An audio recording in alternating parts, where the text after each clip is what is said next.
Bien, yo siempre me siento muy complacida de compartir nuestro programa con el ingeniero geólogo Osiris de León, porque con él podemos conocer temas muy interesantes sobre el medio ambiente en nuestro país. ¿Cómo se siente, ingeniero? Muy bien, contentísimo de estar abriendo este domingo aquí, esta mañanita temprano aquí, conversando contigo, Dania, conversando con el pueblo dominicano sobre tantos temas de interés que hay sobre la agenda en esta semana. Muchas cosas han ocurrido en materia de medio ambiente, en materia política, en materia de temas comunitarios, y siempre es bueno abordar esos temas de cara a la comunidad, sobre todo así los domingos cuando la gente está tranquilita en su casa, pendiente a ver qué trae la televisión y sobre todo qué trae aquí puntos de vista. Así es, bien, pues me gustaría que comenzáramos a conversar sobre el tema de la ocurrencia en este año de muchos fenómenos atmosféricos. Han traído mucha lluvia, se han llenado todas las presas. ¿Podemos decir que se acabó la sequía en República Dominicana? Porque en los años anteriores estábamos desesperados por la falta de agua. Así es, mira, recuerda que la vez anterior que tú y yo estuvimos conversando aquí con el pueblo dominicano sobre el tema de la sequía, te habíamos dicho que la sequía estaba vinculada al fenómeno del Niño y que mientras el fenómeno del Niño estuviera actuando de manera muy dinámica en el Océano Pacífico, el Océano Atlántico iba a estar carente de vapor de agua y que esa carencia de vapor de agua en consecuencia iba a producir sequía no solamente en República Dominicana, sino en toda la región del Caribe, pero que en la medida en que bajara el fenómeno del Niño en el Océano Pacífico, se iba a ir desplazando gradualmente hacia la Niña y en consecuencia íbamos a tener mayor cantidad de vapor de agua en el Atlántico, más fenómenos meteorológicos como vaguadas, depresiones, tormentas, huracanes y consecuentemente más lluvia. Así ha sido.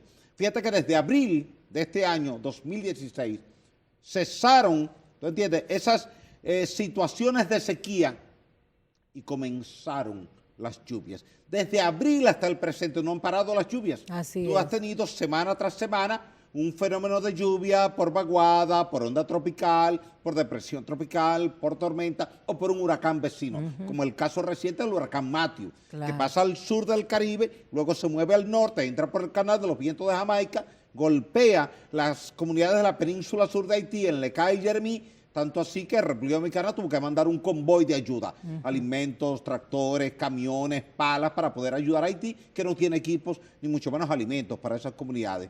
Pero eso te dice cómo ha cambiado el clima, porque cada día tú vas a tener que estar más pendiente a las condiciones climáticas con el tema del calentamiento global. La temperatura va a seguir aumentando y en la medida en que siga aumentando, tú vas a tener cambios bruscos en el clima, tú vas a tener sequías más largas, pero cuando terminen esas sequías vas a tener periodos de lluvias intensas. Y esas lluvias intensas te han permitido llenar los embalses. Hoy día Tavera, Valdesia, Bao, la presa de Higüey, la presa de Aguacate, el contraembalse de Las Varías, tú tienes la presa de Atillo, la presa de Rincón, la presa de Monción, que están casi en sus niveles máximos, con algunas excepciones. Pero, por ejemplo, Atillo y Rincón han estado totalmente llenas, repletas, y Valdesia ha estado casi llena. A Tavera era que le faltaban unos 5 o 6 metros, pero mucha agua suficiente para Santiago y Moca. Igual la presa de Monción ha subido bastante de nivel después que estaba prácticamente abatida. ¿Qué quiere decir eso? Que ya ahora tenemos más tranquilidad en materia de agua potable para acueductos y de agua para canales de riego, que era lo que preocupaba al gobierno. Porque si tú como gobierno no tienes agua para los acueductos ni agua para los canales de riego, se te puede tirar la gente a la calle pidiendo agua porque tiene 10, 15, 20 días sin agua en su sector y la gente necesita agua. Pero al mismo tiempo se te tiran a la calle los agricultores que tienen sus canales secos y entonces están perdiendo la cosecha. Quiere decir que esto nos trae alivio político, alivio ambiental, alivio social y alivio personal en la medida en que tú tienes tranquilidad de que por los próximos 8, 10, 12 meses tú tienes agua acumulada en los embalses. Ahora tenemos que administrarla racionalmente para no desperdiciarla, porque si la desperdiciamos entonces vamos a tener situación un poquito difícil. Pero ya la sequía podemos decir que ha terminado. ¿Y la proyección para el año 2017 cómo será? Al principio del 2017 tú tendrás menos lluvias que las que tienes ahora, pero ya abril, mayo, junio, julio, agosto, septiembre, tendrás lluvias como las has tenido este año, porque como se dio el fenómeno del Niño y está entrando el fenómeno de la Niña, es decir, en la medida que cede uno, y sube el otro, en esa medida cambia el régimen de lluvia. Se reducen las lluvias en el Pacífico, pero aumentan en el Atlántico. Quiere decir que en el Atlántico, para el año próximo, tú puedes prever un régimen de lluvia parecido al que has tenido aquí ahora en el año 2016 e inclusive en algunos momentos un poquito más intenso que en este caso. Es decir, tú puedes esperar un poquito más de lluvia en el 2017 que las que hemos tenido en el 2016, porque vas a tener mayor cantidad de vapor de agua actuando en la atmósfera y por tanto más fenómenos convectivos, y de ahí vas a tener entonces que cada uno de esos fenómenos, sea una vaguada, sea una onda tropical, sea una depresión tropical, sea una tormenta tropical o un huracán, va a tener mayor cantidad de vapor de agua, y ese vapor de agua es el que produce intensa precipitación pluvial que te ayuda entonces a que tus presas se llenen y por tanto tus acueductos estén permanentemente con mucha agua. Usted ha hablado de un tema nodal, que es la preservación del agua, pero muchos ciudadanos se manifiestan temerosos en el país porque ven que la vigilancia para proteger las cuencas hidrográficas y los ríos a través de la extracción de materiales como grava, arena, gravilla, no es como muy efectiva. ¿Cómo usted está viendo esa vigilancia en el país para proteger nuestras fuentes hidrográficas? Por mucho tiempo ha habido mucha negligencia, mucha displicencia, mucho descuido y mucha inobservancia con el tema de la supervisión de las cuencas hidrográficas. Sin embargo, estoy viendo ahora señales positivas por parte del Ministerio de Medio Ambiente y Recursos Naturales en el entendido, primero, están yendo a supervisar. Por ejemplo, en esta semana el ministro de Medio Ambiente y Recursos Naturales estuvo supervisando el río Nizao, en la zona comprendida entre el puente Lucas Díaz y el contraembalse de Las Varías, viendo qué hay allí. De hecho, lo que vieron bien lo aplaudieron y lo que vieron mal lo cerraron. Y es lo correcto, debe ser así. Es decir, cuando usted va en su condición ministerial a una determinada zona, usted aplica la ley que está llamada a aplicar en función de lo que es la estructura de ese ministerio. En este caso, si es un ministerio de medio ambiente, usted va con la ley ambiental 6400 en las manos. Y lo que está mal, dice, mire, esto está mal, usted me está violando la ley, en consecuencia yo no le puedo permitir eso. El día que usted lo esté haciendo bien, usted cuenta con el apoyo del ministerio, del gobierno, de la comunidad y de toda la sociedad. Ahora bien, la empresa que lo esté haciendo bien, usted tiene que aplaudirle, apoyarle, estimularlo y decirlo. Y usted tiene que poner los dos puestos de manera paralela. Mire, este es el puesto que está mal y este es el puesto que está bien, para que la gente lo vea y lo tome como referencia. Y eso se hizo en la presente semana. De ahí que yo estoy viendo señales positivas por parte del Ministerio de Medio Ambiente de ir hacia la regulación. Ya estuvieron supervisando extracciones de agregados hacia la costa norte del país. También se va a hacer hacia el Cibao. Eso quiere decir que a partir de este momento hay una visión distinta respecto al manejo integral de las cuencas hidrográficas. El aspecto de la deforestación, el aspecto de la extracción de agregados en los cauces de ríos, arroyos, importantes del país y el uso de esos materiales. En la medida en que nos desplacemos desde los cauces activos de los ríos hacia las canteras secas, sea una vieja terraza fluvial, sea un paleocauce de un río, es decir, un lugar por donde pasaba el río hace miles de años pero que ya no pasa, pero que ahí te quedó un gran volumen de gravas y arena, o sea, un pie de montaña, donde el arroyo, la cañada o el río, al bajar de la montaña a la llanura, descargó y depositó todos los materiales en forma de abanico, y tú puedes ir y sacar esos materiales que están en forma de abanica, o Boca Chica, que tiene mucha caliza, o Higüey, que tiene mucha caliza, o La Romana, que tiene mucha caliza, o por ejemplo San Cristóbal en el Pomier, tú tienes mucha piedra caliza, en la zona de Atomayor y el Ceibo tú tienes muchas lutitas, muchas calizas,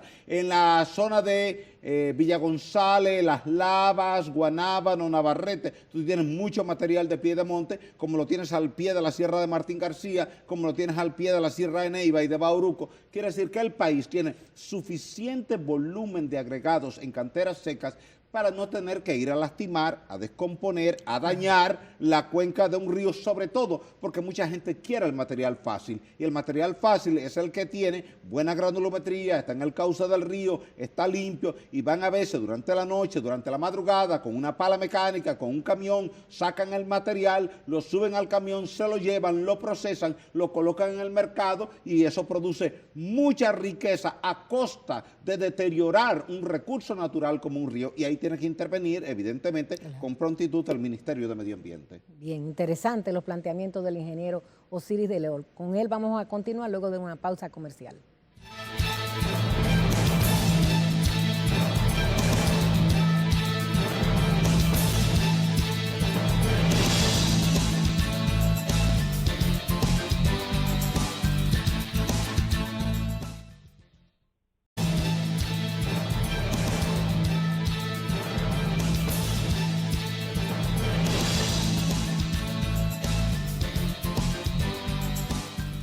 Estamos conversando con el ingeniero geólogo Osiris de León sobre temas que tienen que ver con el medio ambiente. Yo quiero traer a colación el tema de las plantas a carbón y la solicitud que acaba de hacer el presidente de la República para su financiamiento. ¿Cómo usted ve este proyecto de las plantas a carbón? Tú sabes que estas plantas a carbón tenían un financiamiento paralelo entre Brasil e Italia, como las dos empresas que están participando en el diseño y la construcción son una brasileña y otra italiana. La empresa brasileña es Odebrecht y la empresa italiana es Tecnimont. Pues el gobierno ha anunciado que por cada peso de financiamiento que viniese de Brasil, Italia iba a poner también un peso de financiamiento. Pero Brasil ha tenido unos problemas políticos con el tema de Petrobras. Y como eso está en los tribunales, Brasil acaba de anunciar que 7.000 millones de dólares que había aprobado en préstamo a través del BANDES, que es el Banco Nacional de Desenvolvimiento Económico y Social de Brasil, eso está congelado. Ahí están préstamos que habían sido aprobados para Odebrecht, para Andrade Gutiérrez y para otras empresas de ingeniería que son brasileñas y que estaban ejecutando obras en el Caribe, en Sudamérica, en Centroamérica y en África. Entonces el gobierno, al ver que esos fondos no van a fluir por ese problema político que hay hoy día en Brasil, entonces el gobierno ha optado por una sustitución de ese financiamiento y un préstamo ya aprobado de 656 millones de dólares, el gobierno le está pidiendo al Congreso Dominicano que lo cambiemos por una emisión de bonos por 600 millones de dólares, es decir, unos 56 millones de dólares menos que lo que estaba ya aprobado en Brasil. Ese dinero va a ser entregado a la Corporación Dominicana de Empresas Eléctricas Estatales para que termine ya para el 2017 la turbina 1, es decir, Catalina 1. Tú sabes que el proyecto de las plantas de carbón son dos plantas de 360 megavatios cada una que van a operar con carbón mineral. Quiere decir que entre las dos van a estar produciendo 720 megavatios. Con esos 720 megavatios en carbón, más lo que tenemos ya en carbón en Itabo 1, Itabo 2 y Distral Barahona, el gobierno se acercaría prácticamente a 1.000 megavatios en carbón y se acercaría prácticamente a 1.000 megavatios en gas natural con lo que tiene en AES Andrés, los Minas 5, los Minas 6, etcétera. Entonces, con 2.000 megavatios entre carbón mineral y gas natural, el gobierno puede suplir la demanda de energía en horario diurno, sin tener que acudir a derivados del petróleo. Eso le permitiría que durante el día la energía no le pase de 7 o de 8 centavos de dólar, que si a eso tú le sumas 1 o 2 centavos por transmisión y 2 o 3 centavos por valor agregado de distribución, que es lo óptimo que deben cobrar las EDES, nunca más de ahí, entonces un kilovatio hora final puede llegarte a ti, a mí y a todo el consumidor final en 10, 12 centavos de dólar, pero no en 18, en 20, 21, 23, en algunos casos hasta 26, que le llega al sector industrial, al sector comercial. Yo creo que la decisión de Catalina hay que continuarla hacia adelante, siempre con recursos del Estado. No soy partidario de que el Estado venda el 49% de las acciones, porque entonces no resolvería el problema. Lo que haría sería complicar el problema. Si el gobierno ya ha llegado hasta aquí prácticamente con un 70% de ejecución de las plantas a carbón de Catalina 1 y Catalina 2, lo correcto, lo lógico, lo adecuado, lo conveniente para el gobierno y para el país es que el gobierno termine estas plantas y una vez que las termine se pueda sentar a renegociar contratos con los suplidores de energía sobre la base del costo que tiene hoy día en Catalina y en AES, es decir, el costo que tenemos en carbón mineral y en gas natural, para no tener que comprar energía cara producida con derivados del petróleo. No obstante que el petróleo tiene hoy día un bajo precio en el mercado mundial, estamos hablando de $50 el barril, por lo menos el West Texas, eso no necesariamente puede mantenerse por mucho tiempo. El petróleo pudiera eventualmente volver a subir. Entonces el gobierno tiene que ver en función del carbón mineral y del gas natural sus salidas, sus alternativas para garantizarte a ti como consumidor final de energía, una energía primero estable, que tú tengas energía 24 horas al día, no importa que sea un sector rico como Naco Piantini o un sector pobre como Cristo Rey o Guachupita. Es decir, todos los sectores merecen tener energía 24 horas al día, pero la tarifa debe ser una tarifa razonable.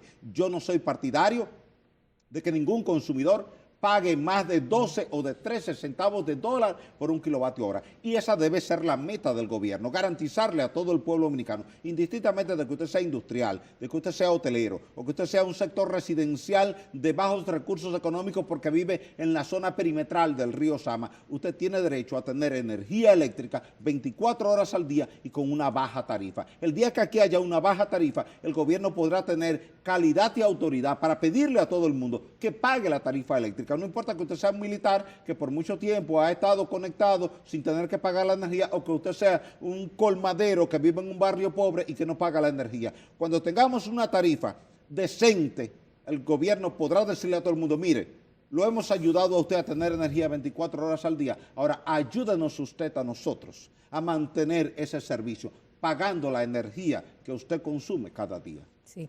Osiris, me gustaría que analizáramos la situación de Valle Nuevo, el Parque Nacional de Valle Nuevo. El Ministerio de Medio Ambiente está tratando de intervenir la zona que se considera como la madre de las aguas en República Dominicana y que ha sido invadido para fines de conucos o de instalaciones de viviendas suntuosas. ¿Cómo usted cree que debe manejarse la situación de Valle Nuevo? Mira, es muy sencillo porque hay una ley de áreas protegidas, que es la ley 20204, que tiene muy claramente especificadas las categorías de manejo. Un parque nacional no admite actividad agrícola, ni actividad pecuaria, ni actividad industrial, ni actividad minera, actividad de ningún tipo. Es decir, un parque nacional es un determinado lugar del territorio nacional donde tú estás conservando especies de flora y de fauna, tú estás conservando el bosque, o tú estás conservando los suelos, o tú estás conservando las aguas subterráneas, o tú estás conservando algún recurso natural importante para el presente y para el futuro de la sociedad. En consecuencia, un parque nacional es total y absolutamente incompatible con una actividad agrícola y con una actividad ganadera. Nunca se debió haber permitido que en Valle Nuevo se multiplicara la actividad agrícola y la actividad ganadera. Nunca debió haberse permitido eso. Sin embargo, fue creciendo esta actividad.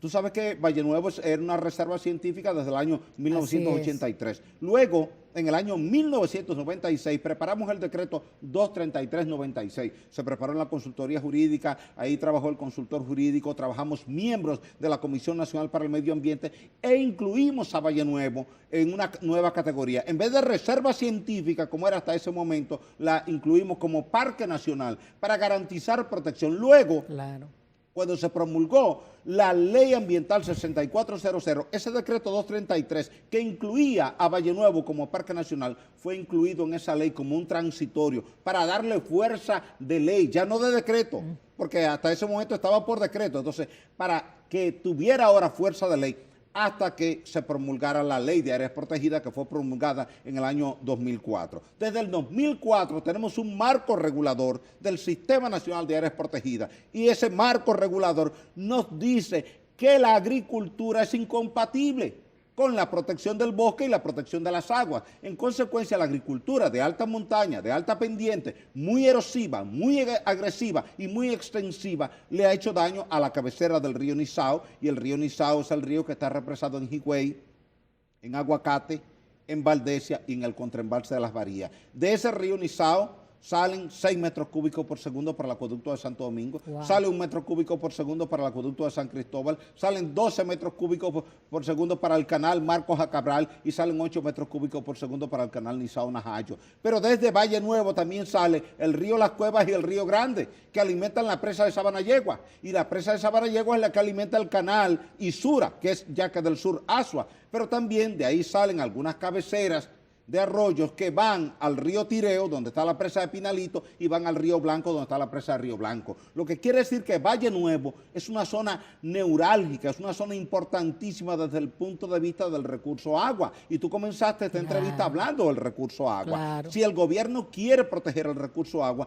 tiene que entender que la agricultura de Valle Nuevo es incompatible con la categoría de manejo de un parque nacional. Entonces, si estábamos diciendo durante mucho tiempo, mucha gente, Loma de Miranda, parque nacional, que no era un parque nacional sino una concesión minera, ¿cómo es que yo no veo esa misma comunidad de sacerdotes, de políticos, de ambientalistas que decían Loma de Miranda parque nacional, diciendo ahora Valle Nuevo es un parque nacional desde el año 96? No debe haber agricultura. En consecuencia, es correcto lo que ha hecho el Ministerio de Medio Ambiente y Recursos Naturales, otorgar un plazo de 120 días a los agricultores que están allí en Valle Nuevo para que salgan. Es un plazo prudente que les permite que la cosecha ya llegue a su punto culminante, recoger sus productos, colocarlos en el mercado, pero ya no pueden llevar nuevos insumos, no pueden llevar agroquímicos, no pueden llevar semillas. Es decir, no se puede comenzar ninguna siembra nueva en Valle Nuevo.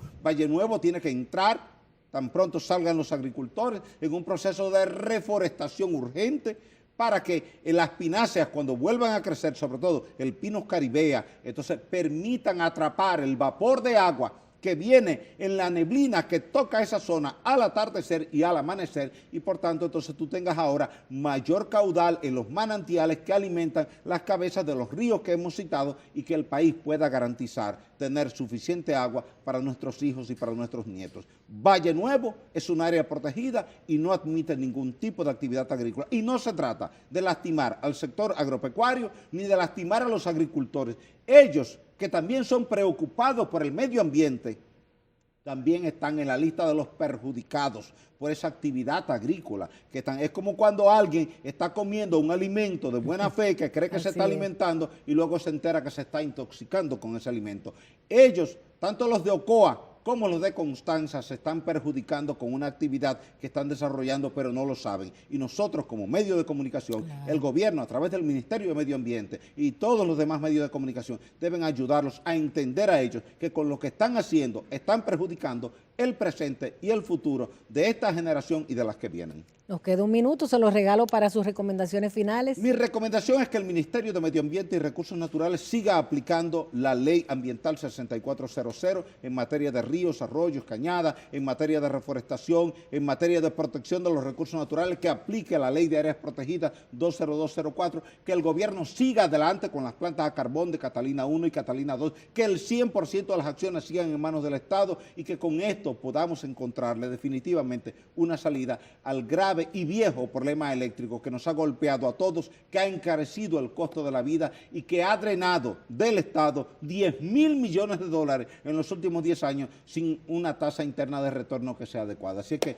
esa es mi recomendación para ti y para todo el pueblo dominicano. Bien, pues queremos agradecer al ingeniero Osiris de León por tantas informaciones importantes y tantas opiniones buenas que espero lleguen a buen destino. Vamos a comercial y retornamos con todos ustedes.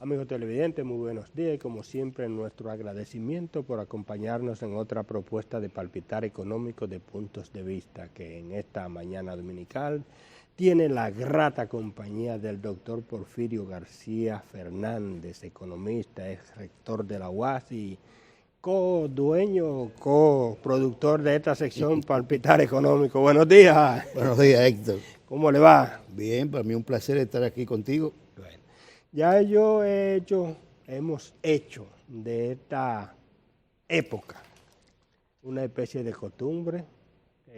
Cada vez que se presenta el proyecto de presupuesto venimos y lo analizamos, y este 2016 para la propuesta del 2017 no será la excepción. Así que ya está en el Congreso un presupuesto de 711.399 millones de pesos. ¿Qué le parece? Es un presupuesto realista, tiene un déficit concebido, yo le llamo como si fuera un pecado original, un déficit original concebido de unos 83.000 millones de pesos. Exacto. ¿Qué dicen sus análisis del presupuesto? Bueno, los presupuestos del Estado son un reflejo de la sociedad, es decir, donde pueden estar incluidas parte de las necesidades de la población y también de la propia ejecutoria del Estado. Este presupuesto, que es mayor en unos 47.000 millones con relación al que se está ejecutando este año 2016, creo que refleja realmente que la presión tributaria es muy baja y que para satisfacer lo previsto en ese proyecto hay que acudir de nuevo al endeudamiento externo. ¿Por qué? Porque ahora mismo en ese proyecto que se va a discutir en el Congreso y que fue sometido en la fecha prevista, ¿no? Va a haber quizás algunos inconvenientes posteriores. Pero por un lado debo decir que no recoge todas las necesidades de la población que tiene que ejecutar el gobierno, pero sí partes importantes como por ejemplo en educación. Hay que considerar que el gobierno ha cumplido con el 4% del Producto Interno Bruto que le corresponde a la educación preuniversitaria. Y en ese proyecto de presupuesto hay 142.000 millones de pesos previstos. Es decir, este próximo año le corresponden unos 13.500 millones de pesos. Pero además, primera vez que veo en un presupuesto una asignación especial para la salud pública del país. Y nos estamos refiriendo a unos 16.000 millones de pesos. Es decir, ese presupuesto recoge dos sectores importantes que hay que acudir y responder adecuadamente. Si sumamos Salud y educación. Salud y educación. Si se suman ambas partidas, estamos hablando de alrededor de un 62% de lo que se incrementó el presupuesto con relación al año 2016. Van para esas dos funciones. Exacto. O sea, estamos hablando que ese proyecto coincide unos 47.000 millones de pesos con relación al que se está ejecutando este año. Es decir, este año son unos 664.000 millones de pesos. Sí, redondeando. Y para el proyecto de presupuesto para el próximo año es 711.000, como tú bien expresaste, que hace una diferencia más o menos de 47.000. Claro, hay otros sectores que no fueron concebidos como estos sectores. Yo creo que el presidente lo que está diseñando es año por año contribuyendo a solucionar los problemas agudos que hay en el país. Sectorial, ¿eh? Sectorial. Sí. Claro, te voy a decir que el Poder Judicial no se le asignó lo que habían solicitado, pero por lo menos hay una partida significativa para esto, ¿no? La seguridad, en fin. Pero el gran problema que yo veo, Héctor, es que todos los diseños que se hacen en los últimos años, bueno, desde el año 2008, 2009, se está buscando recursos para satisfacerlo. Por ejemplo, yo diría que el problema está en que la presión fiscal de otro país es una de las más bajas que hay. Es decir, está en alrededor, si tomamos el presupuesto, ahí está alrededor del 13.9%. Es decir, una presión muy baja que es... Eso es lo que se calcula para el presupuesto del próximo año. Sí. O sea, me refiero para el próximo año. Es decir, si el gobierno no tiene los recursos necesarios para hacer el presupuesto, va a tener que acudir año tras año a recursos externos, externos, es decir, las deudas públicas se pueden incrementar aunque se estamos amortizando y ahí está considerada también. Pero para el próximo año estamos hablando ya alrededor de 114 millones más o menos. Pero yo a veces me pongo a hacer disquisiciones solo sobre el tema del presupuesto y la presión. O sea, aquí creo que en el 2007 tuvimos una presión de un 16%. Pero ahí fue positivo, ahí hubo un superávit. 2007, 2008 hubo un superávit, que es en este periodo el único año donde hubo un superávit porque la presión como elevó. Pero después vino el problema del petróleo. Sí, y entonces no hemos podido, se han hecho incluso la Estrategia Nacional de Desarrollo, que debía ser como la guía económico-social, una especie de constitución para hacer, planteaba que a esta fecha ya debíamos tener más o menos un 16% de presión tributaria. Incluso hay algunas legislaciones fiscales que están condicionadas a esa cosa, algunos de los impuestos que están en aplicación, y no se ha logrado. Pero cuando Hacienda calcula el tema de lo que ellos llaman el gasto tributario, dice que tiene una equivalencia de un 6 y tanto por ciento del PIB. Entonces, si le ponemos un 14 más un 6 que no se aplica, es el 20 que es la media. Entonces, ¿por dónde que hay que buscar? Bueno, honestamente hablando,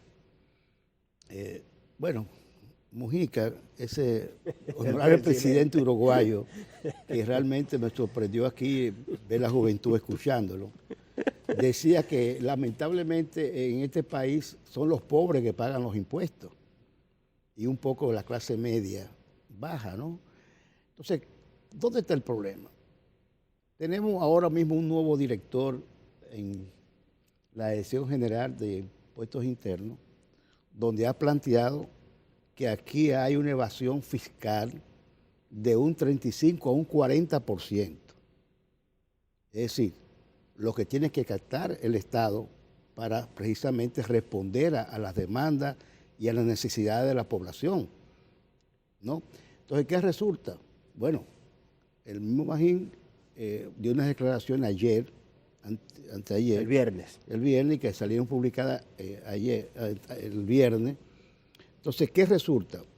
Magín plantea esa gran necesidad y además, déjame decirle, en la Cámara Dominicana de Comercio también dio un buen discurso sobre la situación fiscal que hay en el país. Entonces, mientras no corregimos esta situación, vamos a tener problemas durante años en la formulación de los presupuestos. Bueno, el barrio chino, usted vio que el jueves cerraron muchos negocios en el barrio chino porque no se pagaba impuestos. Usted iba a comer ahí y no pagaba impuestos tampoco. Pero además de eso, él señaló que ya ha cerrado más de 125, que hay una renuencia a tener el sistema automatizado de los vínculos que tienen. Las impresoras fiscales. Sí, hay una guerrita ahí con la Federación Dominicana de Comerciantes que... Entonces, ¿qué pasa? Si nosotros no disminuimos esa evasión fiscal, ¿qué va a pasar? Sencillamente que todos los presupuestos posteriores al del año 17 vamos a tener que acudir a buscar préstamos, es decir, financiamiento externo para que sustenten precisamente eso. Yo le hablaba de dos sectores, de salud y educación, ¿no? Hemos hablado de otros sectores que yo creo que se justifican y hay que buscarles realmente respuestas. Pero parece que esto va a ser gradual. La seguridad nacional debe ser. Se consideró una buena partida ahí de 4.000 millones alrededor de pesos para la seguridad, que es importante, pero también hay otros sectores que reclaman realmente que deben de ser atendidos. Entonces yo creo que esta situación debe de ser escuchada y además las palabras del director de Impuestos Internos debe de ser considerada y actuar, porque es verdad, hay una gran evasión fiscal. ¿Y quiénes evaden? Los que pueden. Pero cuando uno va a comprar a un negocio, le aplican el ITEVI, ¿no? Que es el impuesto. Pero nosotros pagamos, los consumidores. La población entera paga eso, no hay evasión. Pero también hay evasión en ese sentido. Usted va a un supermercado y te preguntan, ¿no?, el destino de las compras. Es decir, si quiere comprobante fiscal o si no, que entonces, eso hay como un... No, y tú sabes que se le cargan realmente a otras vías, usted va a comprar, pero ya yo no soy técnico ni tampoco tengo que ver con esto, pero sí tomo la palabra del señor Magín Díaz, que está preocupado por reordenar esto. Ojalá que continúe en esa dirección, porque va a contribuir a que exista una mayor sustentación financiera de los presupuestos del país. Y menos dependencia. Profesor, vamos a hacer una breve pausa comercial y volvemos en unos instantes.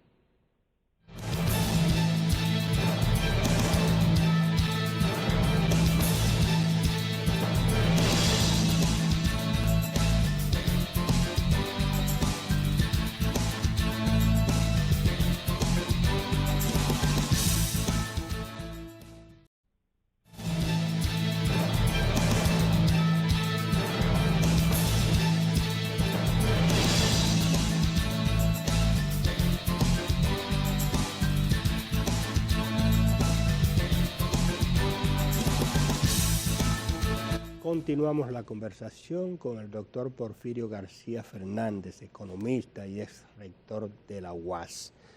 Precisamente en el segmento anterior hablábamos un poco de esas prioridades que se ha visto en la administración del presidente Danilo Medina y surge como primer elemento el tema de la educación. Se ha cumplido por primera vez desde que se aprobó la Ley General de Educación, la asignación del 4% del Producto Interno Bruto para la educación pública preuniversitaria. Pero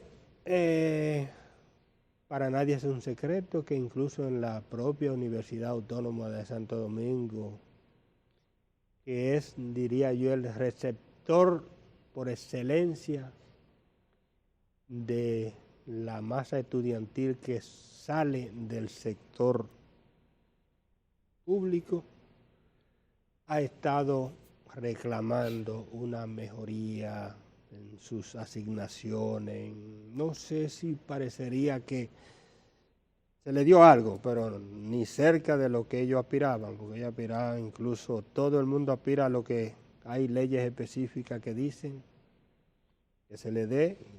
La justicia quiere el 2.66% del presupuesto. Pero en el caso de la UAS creo que el 5% de los ingresos o del presupuesto. Del presupuesto.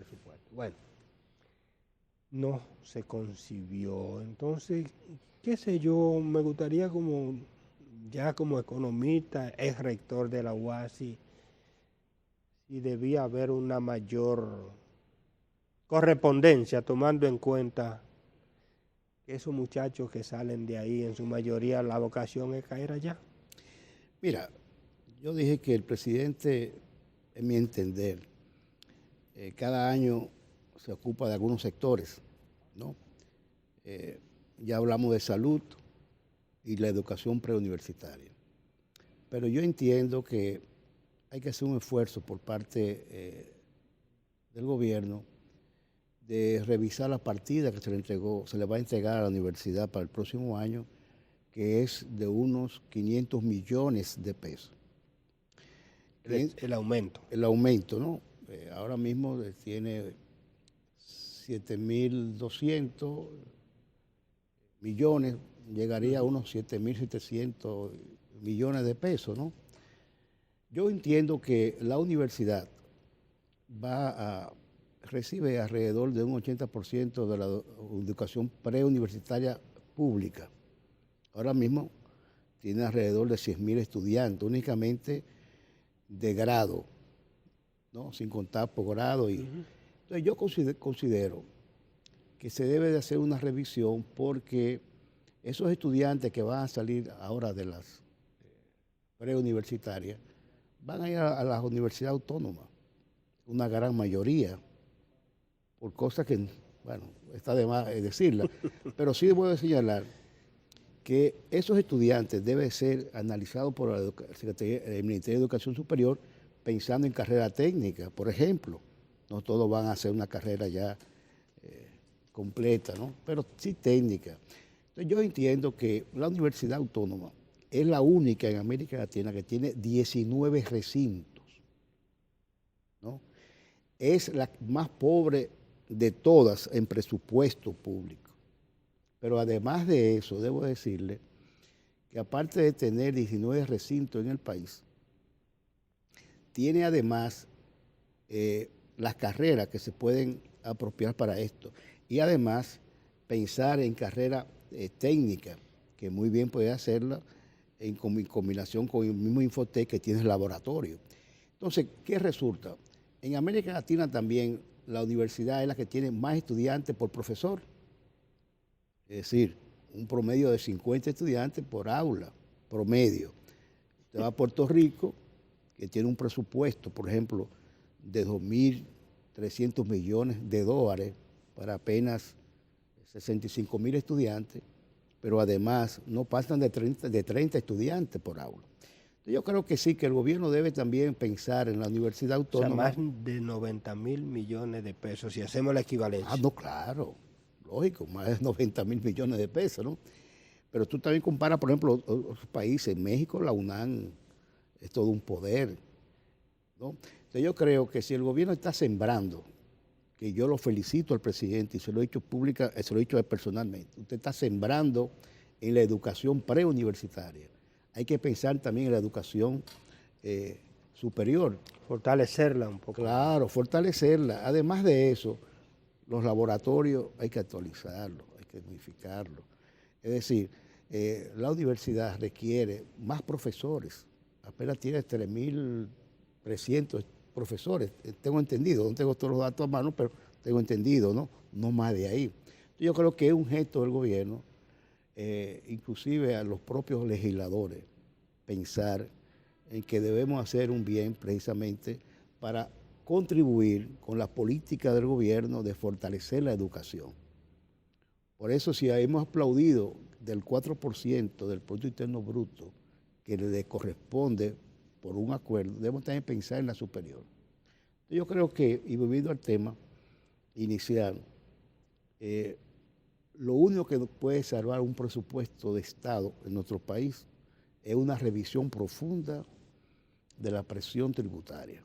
Es decir, la política fiscal que tenga la base de sustentación y no realmente procurar financiamiento tanto interno como externo para poder satisfacer las necesidades de la población. Yo diría, ya como última tema, los muchachos ya no están haciendo temas, que todo conduce a que haya que tratar todas esas situaciones en la discusión de un pacto fiscal, entonces. No, el pacto fiscal es irreversible. Yo creo que procede y entiendo que el gobierno debe de iniciar el año en la discusión de un pacto fiscal. Pero aparte del pacto fiscal, yo también creo que aquellos que tienen que pagar, ¿no?, los impuestos, que lo paguen. Porque si el señor Magín Díaz ha señalado que precisamente hay de un 35 a un 40%, también una compensación que nos puede servir de base de financiamiento a sectores que lo necesitan. O sea, no voy aquí a hablar de los sectores que necesitan, pero ese presupuesto está subestimado porque no tiene los recursos para contemplar esos aspectos que hemos señalado. Doctor, gracias una vez más por acompañarnos y tenía un tiempecito ya medio ausente. Acuérdate que usted es corresponsable de esto, ¿eh? No, agradezco mucho estar contigo el día de hoy. Siempre te escuchamos los domingos y de manera que estamos siempre a tu disposición. Gracias. Y a usted, amigo televidente, como siempre, la cita para el próximo domingo en otros puntos de vista. Hasta entonces.